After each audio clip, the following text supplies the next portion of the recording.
investors in hate, you Saddams and you Bushes, you Bin Ladens and snakes, you billionaire bullies, you're a globalized curse.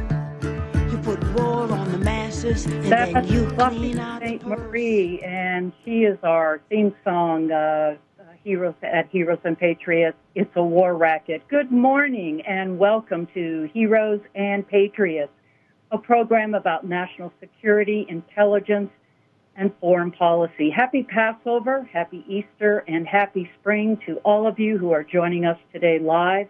We are streaming from the studios of KMUD Community Radio in Northern California. I'm Mary Massey, and with me is co-host John SAKOWICZ. Good morning, Mary, and good morning to our audience here in Northern California and to those throughout the country and the world listening live on the World Wide Web. Today's program and all programs will be archived with KMUD and our program website. That address, heroespatriots.org.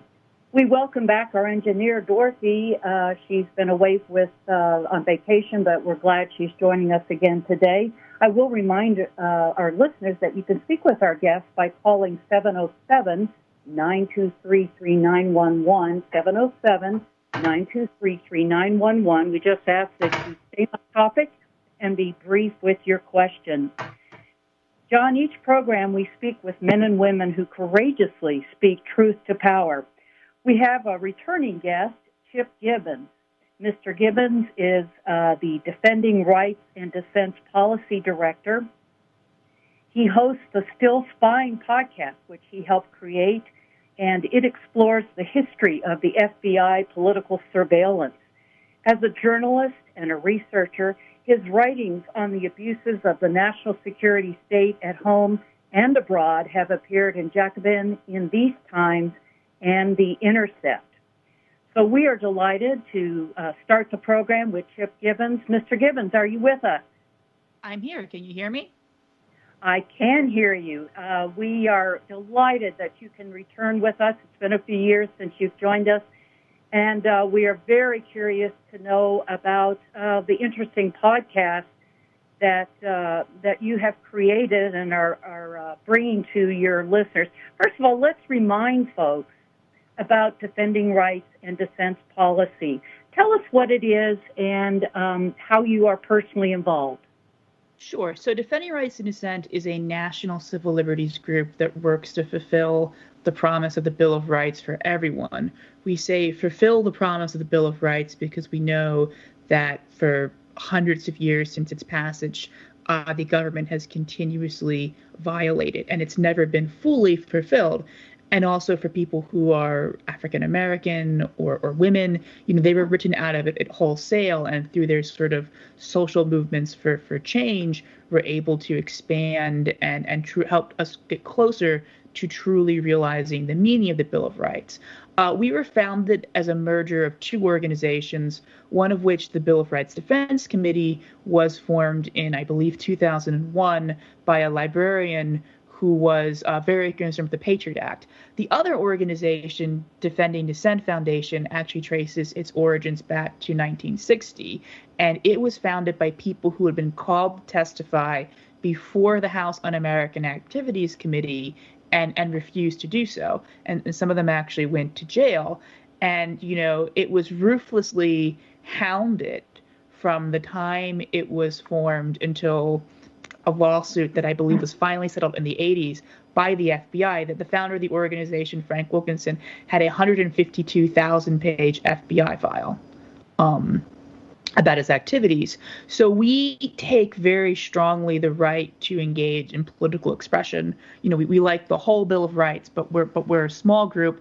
So much of what we do focuses on the right to political expression, including the right to protest, which is under attack in a lot of places, including opposing FBI political surveillance and other forms of surveillance, as well as very frequently opposing the use of the Espionage Act to prosecute national security whistleblowers and journalists who, who expose human rights and civil liberties abuses that are committed in the name of national security and then find themselves persecuted by the government, right? When people expose crimes in this country, oftentimes they're the ones who do the time. Just yesterday, Daniel Hale, a courageous whistleblower who gave information to the Intercept about what's called the U.S. drone program, but is really a program of global assassinations. He pled guilty in a court yesterday because after this sort of 6 or 7 year legal saga, he had been charged under the Espionage Act for the crime of telling the American people what its government's doing, right? Drones are frequently referred to euphemistically as targeted killings, but the documents he gave to reporters show that 90% of those people killed by drones were not the intended target. I think that's something that we, the American people, have a right to know. The Department of Justice feels differently. So that's what Defending Rights in Dissent does. That was a lot of stuff, I know. Yeah, I'm glad you mentioned Daniel Hale. Daniel Hale was, for our audience, just to recap, was an intelligence analyst who was accused of giving an investigative journalist truthful information in the public interest about the U.S. drone warfare program. The information revealed gross human rights violations, that drones were more deadly and less accurate than that the United States presented publicly, and that 90% of the people killed in drone attacks were not the intended target. They were called collateral damage, including an American father and his teenage son. He was, of course, sentenced yesterday. But the thing that's troubling, as well as the drone program itself, is the fact that whistleblowers charged under the Espionage Act have an almost impossible chance of mounting a fair defense, which is why you and your organization are repeatedly urging Congress to amend the Espionage Act. It's old, it's antiquated, and it's draconian. Please explain. Yeah, so the Espionage Act has a really nefarious history. It's passed during World War I. I think that's how many people are familiar with it. It was used to prosecute opponents of the First World War. Very infamously, Eugene Debs, who was a prominent figure of the U.S. Socialist Party, was prosecuted under it. He runs for president from prison and gets 1 million votes. It was also used to prosecute another high-profile socialist who's less remembered, Victor Berger, who actually runs for he had been in Congress before and runs for Congress again on an anti-war platform. And the House of Representatives, because of his, I don't know if it's indictment or conviction under the Espionage Act, refuses to seat him, so he can't be seated in Congress. So they have a special election. The people send him back to Congress because they really don't like the war. They really don't like the Espionage Act. And Congress again refuses to seat him, and they just don't even allow them to have a special election after that. They just don't have a representative for 2 years. So that's how the Espionage Act gets started. But in the 70s, when Anthony Russo and Daniel Ellsberg leaked the secret history of the Vietnam War, what we call the Pentagon Papers, to the press, the Espionage Act takes on a new life. It's then used to prosecute whistleblowers. And, Ellsberg tells the story quite eloquently, more so than I can. He really wants to take the stand in his defense and explain his actions. He wants the jury to hear how he could no longer live with knowing the government was lying about its criminal war in Vietnam and not telling them the truth. And he gets up on the stand. His attorney is Leonard or Louis Boudin, a very, very famous radical attorney. And he says, Mr. Ellsberg, why did you leak the Pentagon Papers? And the judge stops them right there and says, you can't answer that question. And the lawyer says to the judge, I've never been in a trial where the defendant couldn't defend himself. And the judge says, well, you are now. And that's the problem. Hale was barred from using the word whistleblower in court. They're barred from mentioning the First Amendment. They're not allowed to talk about what they revealed or why they revealed it, right? Because elements of the crime, if you will, is, you signed a non-disclosure agreement, you were briefed in what classification was, the information was classified, and you gave it to someone who wasn't entitled to have it. End of story, right? So that's Right. all the jury needs to hear, because we know if the jury sat there, right, in a case like Snowden's, and they heard, well, I gave this information to a reporter, the reporter won a Pulitzer Prize, Congress claims it didn't know about the program, it passed a law and changed the program, and then the Ninth Circuit Court of Appeals, it didn't know about this program either, and it heard about it, right? And they decided it was illegal and unlikely unconstitutional. And I don't know about you, but if I'm sitting on a jury and I hear this person's on trial for exposing a program that Congress was horrified by, or pretended to be horrified at least, and a court said was illegal and unconstitutional, and a journalist got a Pulitzer Prize, and if this person hadn't done this, none of these actions would have happened, right? I don't think I'd be returning a conviction. So, but if you just hear, oh, he committed espionage, he gave classified information recklessly to someone who shouldn't have it, right? Your reaction is probably very different. So whistleblowers have no fair chance under the Espionage Act. And going back to the history a bit, right? Ellsberg and Russo are first charged under this crime for under this statute for whistleblowing. The prosecution's thrown out because of Nixon's plumbers, one of which G. Gordon Liddy recently passed away. Right. And it's largely dormant except for a case in the 80s. And it's considered such a rarity that Bill Clinton pardons, at that time, the only person convicted under it for giving information to the media at the urging of Daniel Patrick Moynihan, because it's considered so bizarre to prosecute someone for espionage for giving information to the media. The Bush administration escalates this by starting to investigate people under the Espionage Act, and then the Obama administration follows through in some cases, like those of Thomas Drake and John Kiriakou's NSA and CIA whistleblower, one with surveillance, one with torture, actually resurrecting the cases. And Obama, the liberal constitutional law professor, his administration is the one that normalizes the practice of using the Espionage Act to go after whistleblowers. And then Trump and Barr and Sessions and Pompeo and this whole horror show of people come into power, and they escalate it, getting longer sentences, harsher sentences, and doing something that Obama wouldn't even do, which is bring Espionage Act charges against Julian Assange, the first person indicted for publishing, right? In the past, it was the journalist source that was indicted. And now for the first time, we see, whatever you think of Assange, I know he's a polarizing figure, right? This is the first time we've seen someone on the publishing side, being indicted, and this presents what's called the quote-unquote New York Times problem, right? The New York Times publishes the same documents as Assange. They work with WikiLeaks to publish them. How then can you prosecute Assange and not the New York Times, like from a legal standpoint? And this is why a lot of people like Obama, who are very hostile to WikiLeaks, just balked at the idea of bringing such a prosecution. But Trump, took it a step forward, and Biden has come in and is showing no interest in reversing course. So it's a constant downhill trend with the Espionage Act, if you will. All good points, and it's a bipartisan disgrace. You mentioned G. Gordon Liddy. I was on a show a couple of times. He had a radio show for about 20 years, and I called in several times. And he's a guy who just makes my blood run cold.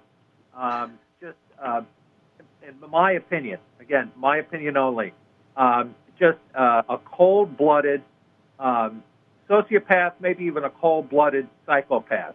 Set up, of course, our friend Daniel Ellsberg. That was his job, to set him up. Then went on as one of the plumbers at Watergate. It's also alleged that he was the guy who killed Officer Tippit in the hours following Kennedy's assassination to set up the pretext for Oswald's arrest in Dallas. Just really a miserable excuse for a human being.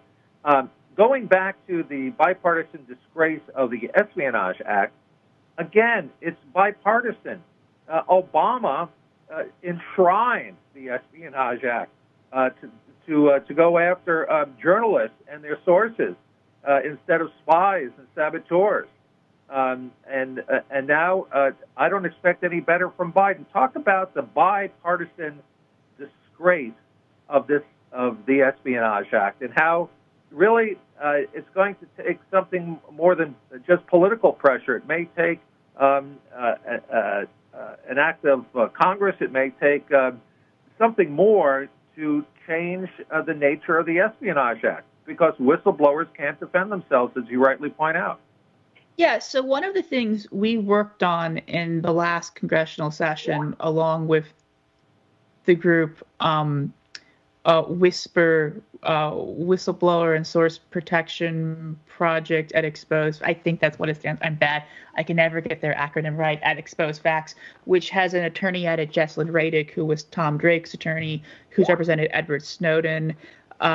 We worked with them to sort of draft what we thought would be good amendments to the Espionage Act. First of all, making it so that the government has to prove that a person indicted under the Espionage Act, they have to prove specific intent to harm national security or aid a foreign power, i.e., right. One must commit espionage to be convicted under the Espionage Act, right? Imagine that, and also allow for a public interest defense, and also enshrine the law that a whistleblower or a person indicted has a right to go on a stand and explain why they did what they did. This was introduced into Congress by Tulsi Gabbard as the Protect Brave Whistleblowers Act. Ro Khanna and Ron Wyden also during that same session had an Espionage Act reform bill. This one dealt with the Julian Assange New York Times problem. It didn't protect the whistleblowers, but it would have made it impossible, or if not, I believe pretty much impossible, to indict a journalist under it, which, isn't going far enough, but is certainly a welcome improvement, right? We would have supported the passage of either bill. Really needed both of them to be passed together to get anywhere. So Congress can take action, right? And also the Department of Justice does not have to bring Espionage Act charges against whistleblowers, right? They didn't do this for decades. They did plenty of terrible things, right? No shortage of bad things went on at the Department of Justice, but they didn't really do this with any regularity. And this is a fairly recent trend that we've all accepted as normal. And, the attorney general or someone else could give a directive saying, do not bring an Espionage Act charge unless you believe that person had, intent to harm the national defense or aid a foreign power. So there's plenty of ways to reform it. There's just no political will. And, having walked the halls of Congress trying to educate members of Congress of the Espionage Act, I have to say, going to Capitol Hill, which you could do in those days, was before COVID, being like, Edward Snowden's being persecuted, Assange is being those are not popular causes with people in the leadership of either parties. With the American people, I think it's a different story, but you might as well. It's hard to think of a way to make yourself less friends on Capitol Hill. It's 20 minutes past the hour, and we do want to remind our listeners you may speak with Mr. Gibbons by calling 707-923-3911 and talk about this important topic that we are discussing here. Since we last had you on the air, you have created and host the Still Spying podcast. Talk about that, how that became a regular, I think it's a limited series, but nonetheless. Series, yeah. Yeah, could you tell our listeners about that, why you focus specifically in on the FBI and not, say, the CIA and so forth? And what's your mission? That's a really good question. So the podcast came into being because in 2019, we published a report called Still Spying on Dissent, the Enduring Problem of FBI First Amendment Abuse. And FBI political surveillance has always been one of the top priorities of our organization since we were spied on by the FBI, and the fact that we were is actually mentioned in the Church Committee report. And the history of the FBI's domestic intelligence operations are quite pernicious. But there's often times they get less attention these days because people either assume they're no longer happening anymore, or it's not as scary as like the NSA bulk surveillance or just whatever. So we put together a report compiling all of the known incidents from the public record of FBI political surveillance from the preceding decade. And the reason for this was that we thought you had to look at these cases not in isolation, but as a whole, right? The fact that they go and knock on the door of some pro-Palestinian student in California and then infiltrate a pipeline group in Texas, those aren't necessarily unrelated, right? If you study those in isolation, it's like, oh, what's this weird anomaly? Why did the FBI do this thing? But if you look at all of the cases, there's a clear pattern. And then we went a step further and we went through the FBI, and we have a timeline from 1908 to 2019 of all of the main FBI political surveillance incidents, if you will. And I was doing speaking events about the report, and then, COVID happened and we couldn't do that anymore. And we said, well, let's do a limited podcast series. Really is a lemonade from lemons type situation about it. And, we have really, really good guests on the podcast. We have Ellen Schrecker, who is the most distinguished historian of McCarthyism in this country. We have Alice Sperry from the Intercept. We have Mike German, who currently is at the Brennan Center. Before that was at the ACLU. Before that was an FBI agent and whistleblower. So we have a really wide range of guests, and we cover FBI political surveillance from many different angles. We have a 3-part series on the history of spying on Black dissent, from the McCarthy era and the Red Scare to the COINTEL program in the 60s and murder of Fred Hampton, to what's going on now with Black Lives Matter and the FBI's so-called Black identity extremism assessment. We discussed the history of spying on Muslim and Arab Americans, but we didn't just start with after 9/11. We brought on Abdeen Jabara, a civil rights attorney who was the first person known by name to have been spied on by the NSA, and this was in the 70s. We talked about the spying on the young lords. We also did a riveting episode on Gary Rowe, who was the FBI's informant inside the Ku Klux Klan, whose identity becomes public when he's at the scene of a murder, when he's in a car with 2 other Klansmen who shoot and murder Viola Luzzo, a civil rights activist. And Gary Rowe, it later turned out, was beating up Freedom Riders with the FBI's knowledge. So you have this informant who's sent to spy on the Klan and then participates in the criminal activities of the Klan. What does that say? And on top of that, you have this double standard where the FBI is, spying on civil rights activists because they must be communist, and doing very little about the Klan. And I want to point out that if listeners are interested in listening to what you have archived already, they can go to stillspying.org. We have only about 3 minutes. We want to take one call at least for you, Mr. Gibbons. Caller, if you're listening, go ahead and make it brief. Thank you. Yes, thank you so much for this important broadcast guest. I wanted to ask you about the relationship between FBI surveillance and voter suppression now, especially in terms of black-white issues and what's going on in Georgia. Are you seeing any relationship between the legislative actions and FBI informing some of those legislators to help bring about the voter suppression that's now taking up place in 43 states? And we have 2 minutes. Thanks. That's a really interesting question. Presently, no. Historically, there was a case where Jeff Sessions, when he was a U.S. attorney, brought a frivolous prosecution against several civil rights activists who were involved in registering people to vote. This is the incident where Elizabeth Warren tried to read a letter from Coretta Scott King about what Sessions had done and was barred from speaking on the House floor because you can't say mean things about Jeff Sessions. I will say this.